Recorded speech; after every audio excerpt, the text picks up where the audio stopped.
And subscribe my YouTube channel. चलिए आगे बढ़ते हैं। यदि आप मुझसे टेलीग्राम पे जुड़ना चाहते हैं तो टेलीग्राम पे लक्ष्य विथ भावेश गजपाल लिख के सर्च करेंगे तो आपको मेरा चैनल मिल जाएगा। साथ ही यदि आप मुझसे फेसबुक पे जुड़ना चाहते हैं तो ज्ञानदा ट्यूटोरियल्स महासमुंद लिख कर सर्च करेंगे तो आपको मेरी कोचिंग संस्था मिल जाएगी। आप उसमें मुझसे जुड़ सकते हैं। टेलीग्राम पे मैं फर्दर आगे क्विज़ के क्वेश्चन और वीडियोज़ के लिंक भी डालता हूँ, तो आप उससे जुड़कर पूरे वीडियोज़ के लिंक एक साथ प्राप्त कर सकते हैं। साथ ही यूट्यूब पे मेरे चैनल को सब्सक्राइब कीजिए और शेयर कीजिए। धन्यवाद। हेलो नमस्कार।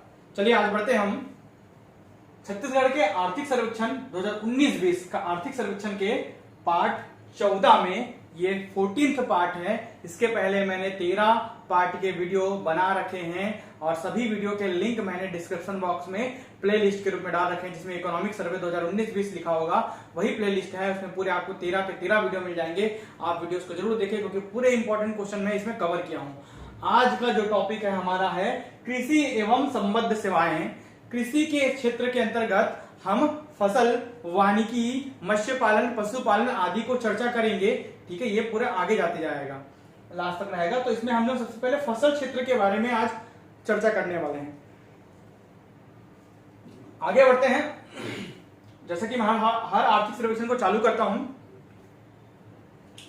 तो फसल क्षेत्र का सकल राज्य घरेलू उत्पाद मतलब GSDP, gross state domestic product में योगदान देखेंगे हम 2019-20 का। किसका? 2019-20 का जो आंकड़ा होता है वो अग्रिम अनुमान होता है। ए लिखा होता है मतलब अग्रिम, क्यू लिखा होता है मतलब क्विक मतलब त्वरित, और पी लिखा होता है मतलब पुनरीक्षित। ठीक है, तो अग्रिम अनुमान ही हम लोग पढ़ते हैं।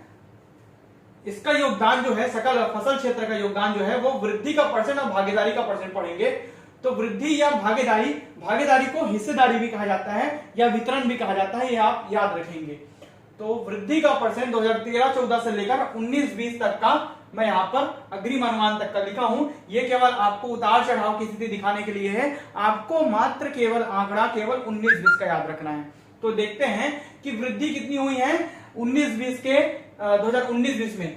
फसल क्षेत्र का जीएसडीपी में योगदान में वृद्धि का परसेंट कितना है, वृद्धि का प्रतिशत, सभी प्रतिशत में आंकड़े कितना है 19-20 में अग्रिम अनुमान 2.05% है। कितना परसेंट है? 2.05%। ठीक है, जबकि भागीदारी का प्रतिशत कितना है? भागीदारी को वितरण भी बोलते हैं या हिस्सेदारी बोलते हैं। अगर कुछ भी लिख के आएगा तो यही है। वृद्धि केवल वृद्धि है, लेकिन भागीदारी को वितरण या हिस्सेदारी भी कहा जाता है। तो इसको देखते हैं 2019-20 का अग्रिम अनुमान फसल क्षेत्र का जीएसडीपी में 2019-20 का अग्रिम अनुमान 10.19% है। अगर भागीदारी पूछेगा तो ये परसेंटाइल है। अगर प्रतिशत वृद्धि पूछेगा मतलब पिछले वर्ष की तुलना में इस साल कितनी वृद्धि हुई है, 18-19 की तुलना में 19-20 में कितना वृद्धि हुई है, लगभग 2% का 2.05% की लगभग वृद्धि दर्ज की गई है। तो ये जो आंकड़ा दिखाने के लिए इसमें आपको सर्वाधिक ऋणात्मक याद करना है, क्योंकि यहीं से क्वेश्चन बनता है। ये क्वेश्चन बनेगा आपका। ठीक है, अगर पूछ दिया कि 2013-14 से लेकर 19-20 तक, 2013-14 से लेकर 19-20 तक किस वर्ष ऋणात्मक वृद्धि हुई, वृद्धि का परसेंट किस वर्ष ऋणात्मक रहा या ऋणात्मक वृद्धि दर्ज की गई फसल क्षेत्र का जीएसडीपी में, इस राज्य के सकल राज्य घरेलू उत्पाद में अर्थात जीएसडीपी में, तो -19.22% दिख रहा है। ये -19.22% आपको ईयर पूछेगा। जब भी ये क्वेश्चन पूछेगा तो उल्टा पूछता है। किस वर्ष ऋणात्मक पूछेगा तो 2017-18 में क्या हुआ, ऋणात्मक वृद्धि दर्ज की गई है फसल क्षेत्र में। कौन से क्षेत्र में? फसल पढ़ रहे हैं, कृषि के अंतर्गत फसल पढ़ेंगे, फिर वानिकी पढ़ेंगे, पशुपालन पढ़ेंगे, मत्स्य पालन पढ़ेंगे। सभी टॉपिक को धीरे धीरे करते जाएंगे। सब में ऐसे 19-20 का आंकड़ा याद रखना है। अब ये आंकड़ा क्या है, 2013-14 से लेकर 19-20 तक जीएसडीपी में मतलब सकल राज्य घरेलू उत्पाद ग्रॉस स्टेट डोमेस्टिक प्रोडक्ट में वृद्धि एवं भागीदारी का परसेंट उच्चावच रहा। उच्चावच का तात्पर्य उतार चढ़ाव से है। देख रहे हैं ये कम है, फिर ज्यादा हो गया, फिर थोड़ा कम हो गया, माइनस हो गया, फिर ज्यादा हो गया, फिर कम हो गया, फिर ज्यादा हो गया, फिर कम हो गया। इस प्रकार उतार चढ़ाव की स्थिति रही है। वैसे ही भागीदारी में भी उतार चढ़ाव की स्थिति रही है। तो इसको उच्चावच की स्थिति कहते हैं। क्या कहते हैं? उच्चावच अर्थात उतार चढ़ाव की स्थिति रही है, ये याद रखेंगे। वर्ष 2019-20 में फसल क्षेत्र का जीएसडीपी में योगदान ये अपना लाख रुपए में है ना, तो 23,44,656 लाख रुपए है। ये लाख रुपए में योगदान है। अगर लाख रुपए में पूछ देगा फसल क्षेत्र का जीएसडीपी में योगदान लाख रुपए में कितना है, तो 23,44,656 लाख रुपए इसका योगदान है। आगे बढ़ते हैं। छत्तीसगढ़ राज्य का लगभग 80%, छत्तीसगढ़ राज्य की लगभग कितनी 80% जनसंख्या जो है वो कृषि पर निर्भर है। पूछेगा कि कितनी जनसंख्या छत्तीसगढ़ में कृषि करती है, तो 80% जनसंख्या छत्तीसगढ़ में कृषि करती है। प्रदेश में 37.46 लाख, सभी नवीनतम आंकड़े आर्थिक सर्वेक्षण 19-20 के हैं सभी, 37.46 लाख कृषक परिवारों में से 76% लघु एवं सीमांत कृषक की श्रेणी में आते हैं।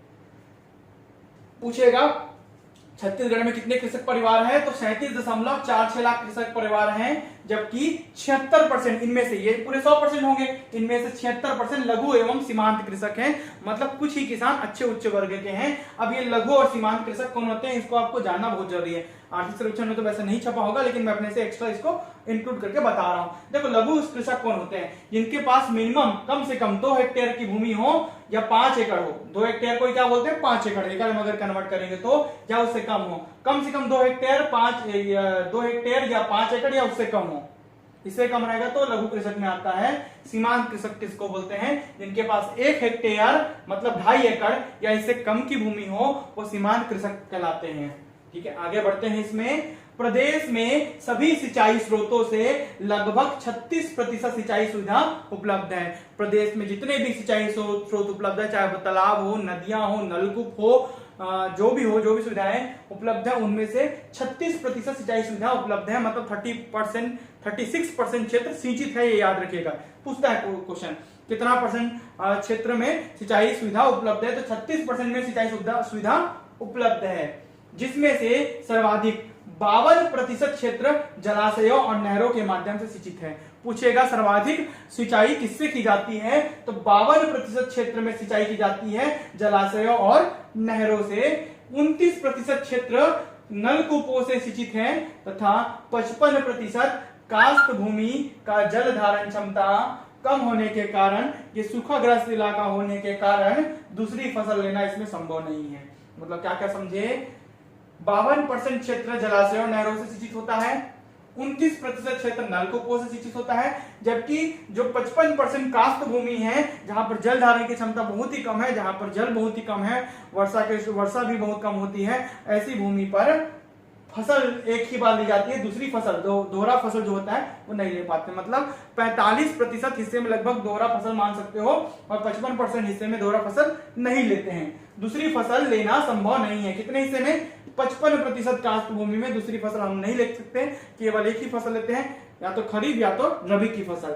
अब आगे आएंगे, सिंचाई क्षेत्र की विस्तार योजना प्रगति। ठीक है, मतलब जो योजनाएं चलती हैं उसकी प्रगति की क्या अचीव किया, तो जो अचीवर्स के आंकड़े होते हैं वो सितंबर 2019 तक के होते हैं।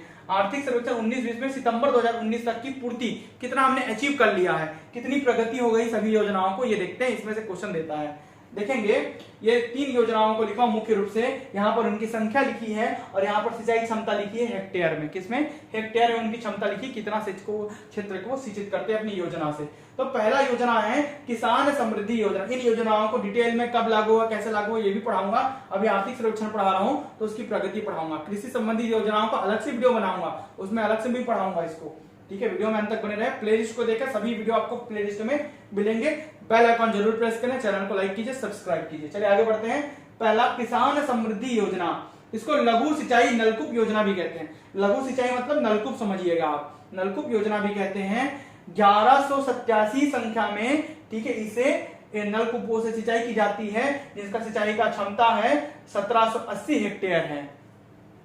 लघुत्तम सिंचाई योजना, इसको तालाब योजना भी कहते हैं। लघुत्तम सिंचाई योजना में तालाब के द्वारा सिंचाई, तो 50 पूर्ण कर लिए गए हैं तालाब निर्माण और 60 निर्माणाधीन है सितंबर 2019-20 तक, मतलब 2019 तक 50 पूर्ण कर लिए हैं तालाबों का निर्माण, जबकि 60 निर्माणाधीन है। ये बोरों की संख्या मतलब नलकूप की संख्या 1187, ये 50 पूर्ण कर लिए गए हैं, 60 निर्माणाधीन तालाब हैं, जिनमें से 1800 हेक्टेयर में सिंचाई की जाती है, की जाएगी या की गई, पूर्ति हो गया ना, इसलिए।